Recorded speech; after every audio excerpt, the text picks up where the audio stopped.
Hi everyone, this is the story of what happened on June 17th. This is not the story again. It is what happened really on June 17th. So long story short, we were not allowed to go to Ladakh. Now the short story long. What happened? So we booked a package from Delhi to Ladakh and back to Delhi. It's a 10-day trip package. Everything went as per plan on the first 2.5 days. So the first day we moved from Delhi to Manali by bus and then from Manali to Jispan.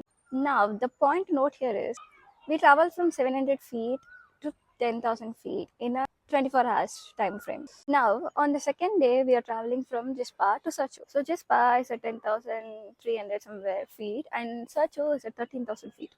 Now we are doing this again within 4 hours. Here is when you have to note this point. When you're going above 8,000 feet, the oxygen level reduces. Now, how is this important? Let me introduce you to AMS, acute mountain sickness. Now, this is the most common form of altitude sickness. In simple words, your body needs time to adapt to the lower oxygen availability. Coming back to our trip. So, my mom started feeling ill when we reached Jispa. A little introduction about my mom. She's very fit and all, and she eats properly and she needs food on time. As we reached Jispa, my mom was feeling ill. I was also feeling ill. Actually, so many people there were feeling ill because of the continuous bus travel, the non-availability of food at right time, everything. So it felt a little bit normal. On day 2 on Jispa, the trek leaders gave a brief about this AMS and how normal it is and how it can affect people and how to prevent it and all. They never told it how serious it is. I can't blame them also because you don't want to scare people off. So I thought it is normal to feel dizzy and feel like vomiting and all. So on day 3, we got ready by 4:30 a.m. and we started from Jispa at 6:30 a.m. And in between we made a stop at Dipakta, which is again higher than Jispa. At this point my mom had vomited and she is feeling very dizzy. We did not have our breakfast. She's feeling very tired. I'm also feeling tired and dizzy and I thought it's normal. Now they're checking the oxygen level of every passengers, every travelers. And my mom's oxygen level is low. It was around 70 and she was telling she's feeling alright but she just wants to sleep. Since we also did not have enough sleep the before night, I told her to sleep. But our team lead was very alert and she was telling me not to let her sleep. After 1 hour or something, we are checking the oxygen again and my mom's oxygen level dropped to 50, which is dangerous, which I was not aware of. And as soon as she saw the oxygen level is 50, she's bringing this oxygen cylinder, she's checking the mask, she's tying it to my mom's. Seeing all of this, I got emotional. Point number 2 to note, your emotion level increases, especially the negative emotions increases as you reach higher altitude. Now the tempo is not going where it is supposed to go. It is going to the nearby military hospital. Not sure if you know, but the phones are not available inside military hospital. Now I thought she was fine, right? Then the doctors are telling they could not find the veins in the hand, the ones that look visible for everyone. She was so dehydrated that the veins were not even visible. We have to find the veins and we have to give her oxygen. Then only we can tell what will happen next. 4 cups or 5 cups of water later, they were attaching these oxygen cylinders to her.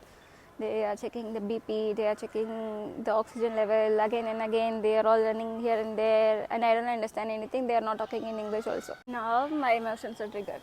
I was feeling so guilty because I was the one who planned this trip. I was the one who convinced my dad.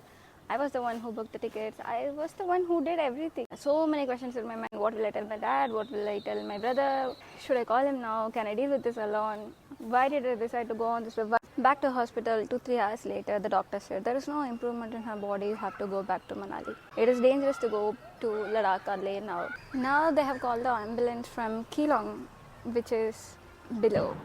Which is at a lower altitude. Now one more thrilling part. Some 2 hours of traveling in the ambulance later, I get the network and I see there are 142 missed calls from my dad and my brother. Because we haven't talked to them in 6 hours or something. Now they are worried, where are we, what is happening. But never they thought something like this will happen. So as soon as I get the network, I call my dad and I'm telling, Daddy, mom's oxygen level got reduced. And we are going back to Manali in an ambulance now. And the network goes off. The call got cut. At that time, I didn't even tell him that she is fine now. And then the network got cut, and I was thinking the network will be back in 5 minutes or 10 minutes because we are traveling, right? But the network didn't come back for another 2 hours. I don't know what did I put my dad through. Then the ambulance reached a government hospital in Keelong, and the doctors are checking her the oxygen level. It is fine now. It is completely fine. My mom is completely fine. The network is completely back, and she has talked to my dad. Everything is fine. The family is fine. But although everything is fine, Keelong is still a place which is still at a higher altitude. So the doctor advised us to go back to Manali or somewhere down. First to Manali, definitely. So after reaching Manali, almost 2 days, I did not realize how I was this close to Ladakh and did not go to Ladakh. The only thoughts in my head was I was so grateful that mom is healthy and happy and she is with me.